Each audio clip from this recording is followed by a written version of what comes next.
네, 우리가 어려운 시장에서 공부를 해볼 수 있는 업종에 대해서 자세하게 진단을 하는 시간입니다. 상승의 트리거 유니스토리 자산운용의 손정은 매니저와 함께하겠습니다. 어서 오세요. 안녕하십니까. 네, 오늘 준비하신 업종군은요.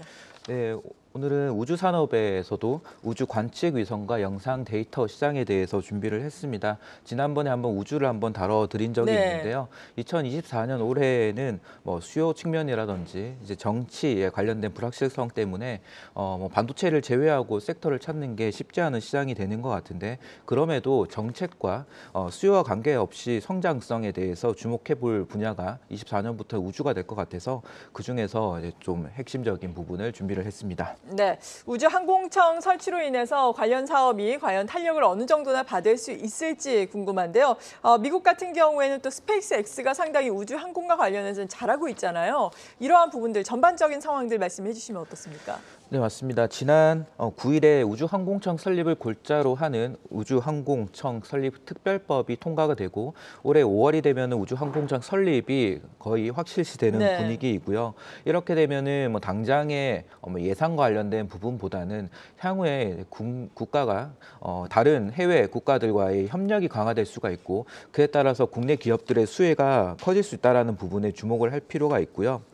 전반적으로 지금 우주 산업은 글로벌에서 올드 스페이스 시대에서 뉴 스페이스 시대로 이동을 하고 있습니다. 이를 주도하고 있는 기업은 스페이스 X이고요. 스페이스 X는 아시겠지만 테슬라 밑에 있는 기업인데 작년 말에 1,800억 달러의 가치를 기록을 하고, 이는 미국 상장 기업 전체 통합해서 시가총액 50위권에 진입하는 정도 수준입니다. 스페이스 X의 상장 시점은 불확실하지만은 스페이스 X의 실적 성장성은 계속적으로 부각이 된다라는 점, 그리고 우주 산업이 본격적으로 뉴스페이스로 전환이 되었던 가장 결정적인 사건이 스페이스 X가 2017년에 발사체 재사용에 성공을 하면서 그때부터 위성의 발사 횟수가 기하급수적으로 많이 늘어났고요.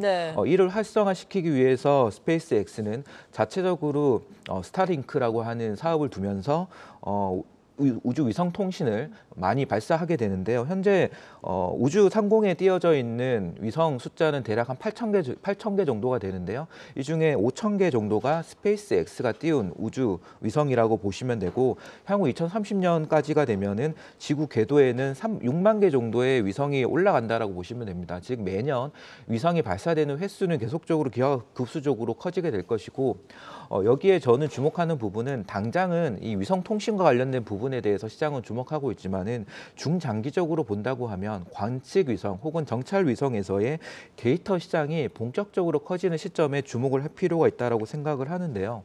저희가 AI 산업이 확대가 됐을 때 두 가지 방향으로 생각을 하시면 좋을 것 같습니다. 통신이 빨라져야 되기 때문에 5G에서 6G 환경으로 가면서 우주 위성 통신이 활성화되는 부분이 있고요.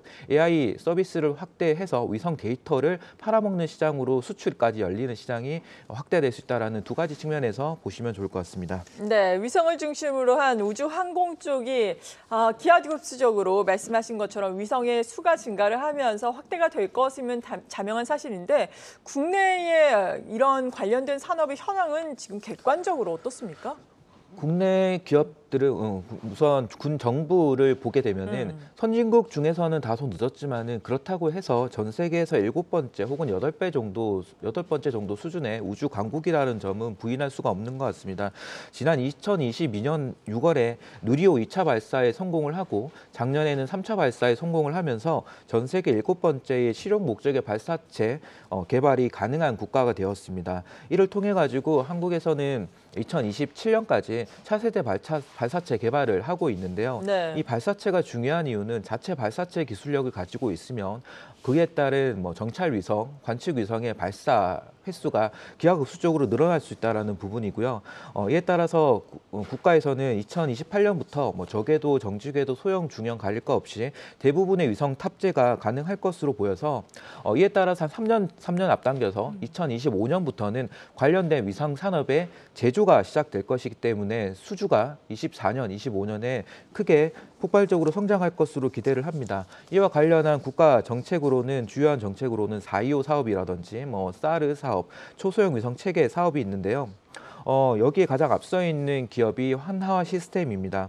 한화 시스템과 한국항공우주가 작년 5월에 이 싸 검증 위성을 각각 670여 건 정도의 수주를 받았고 특히 민간업체 중에서는 한화 시스템이 작년 12월에 민간업체 최초 국내 독자적으로 개발한 원천 기술로 위성을 쏘아 올려서 성공을 한 그런 사례가 있습니다. 그래서 네. 향후에 국내의 민간 업체들 중심으로 시장이 형성되면서 성장할 가능성이 높다라고 볼 수가 있습니다. 네, 그렇다면은 한화 시스템과 한국항공우주 이외에도 밸류체인이 어떻게 형성이 되고 있는지 기업별로 알아볼까요?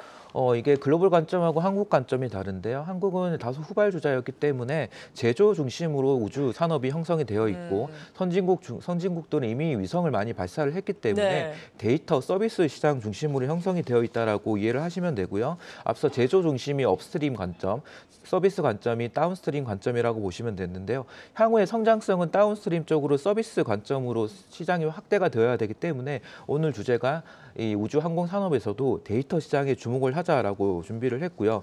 이를 위해서 업스트림에서 가장 중요한 부분은 위성을 제작하는 것도 있지만은 발사체에 대한 사업이 중요합니다. 네. 올해 상장이 예정되어 있는 이노스페이스, 페리지 에어로스페이스와 같은 기업들은 발사체 사업을 하는 업체들인데 상장을 할 예정이고요.